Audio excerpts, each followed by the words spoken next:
Menu utama Kompas Petang, Saudara. Menteri Pertahanan Syafri Syamsuddin menyebut 15 kementerian lembaga bisa dijabat oleh prajurit aktif TNI. Adapun satu dari 3 hal krusial yang bakal direvisi dalam Undang-Undang TNI, yakni TNI aktif bisa masuk kementerian dan lembaga.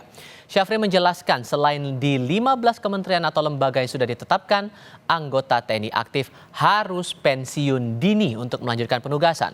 Saat ditanyai soal status aktif Letkol Teddy Indrawijaya, Menhan menegaskan kalau Seskap memang tidak tergolong lembaga tersebut, maka Teddy harus pensiun dari jabatannya. Prajurit TNI yang akan ditugaskan di kementerian dan lembaga itu harus pensiun, yang kita sebut pensiun dini.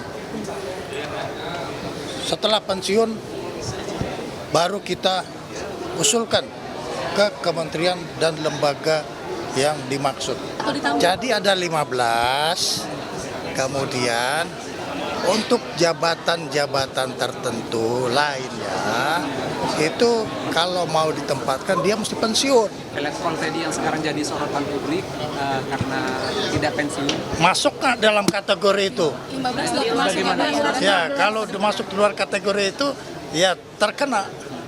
Harus pensiun. Ya, pensiun dulu baru melanjutkan pekerjaan. Setelah rapat dengar pendapat Komisi 1 DPR dengan Menteri Pertahanan terkait revisi Undang-Undang TNI, anggota Komisi 1 DPR TB Hasanuddin bilang pemerintah dan DPR membentuk panitia kerja atau panja.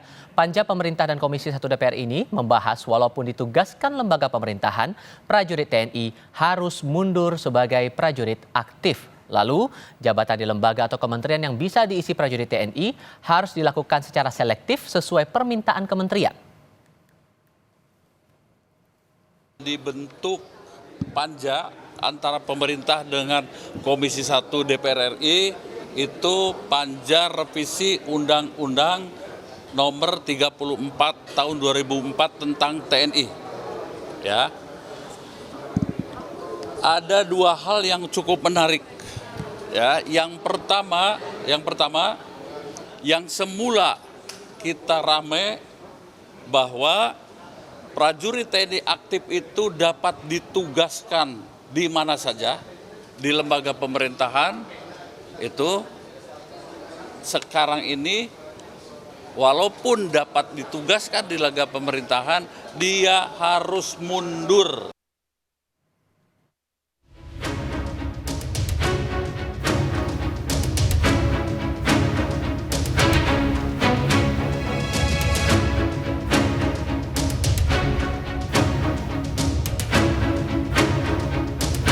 Revisi Undang-Undang Nomor 34 Tahun 2004 tentang TNI menuai pro kontra di publik karena dinilai sejumlah pihak membuka semakin besarnya ruang prajurit TNI menduduki jabatan sipil. Dalam rapat dengar pendapat umum membahas revisi Undang-Undang TNI di Komisi 1 DPR 4 Maret lalu, peneliti imparsial Al-Araf mengkritisi setidaknya ada 2.500 prajurit TNI aktif menduduki sejumlah jabatan sipil pada 2023 yang dinilai dapat merusak sistem ketatanegaraan.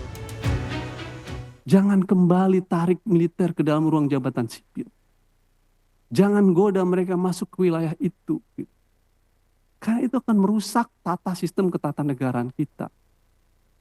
Para pegawai negeri sipil punya harapan, punya mimpi untuk menjadi direktur, untuk menjadi pejabat. Tapi stop ketika mereka jabatannya diisi oleh militer aktif, diisi oleh polisi aktif. Tugas militer sebagai alat pertahanan negara, tugas politik penegakan hukum, Kamtibmas nggak usah masuk di birokrasi sipil.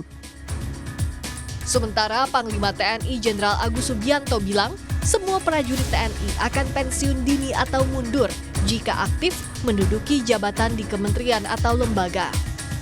Jenderal Agus menegaskan hal ini sesuai dengan pasal 47 Undang-Undang Nomor 34 Tahun 2004. Jadi prajurit TNI aktif yang menjabat di kementerian atau lembaga lain akan pensiun dini atau mengundurkan diri dari dinas aktif sesuai dengan pasal 47. Pemerintah dan DPR terus membahas revisi Undang-Undang Nomor 34 Tahun 2004 tentang TNI. Dalam rapat kerja bersama Komisi 1 DPR Selasa kemarin, Menteri Pertahanan Syafri Syamsuddin mengusulkan agar ada 15 kementerian lembaga untuk dapat dijabat oleh TNI aktif. Tim Liputan, Kompas TV.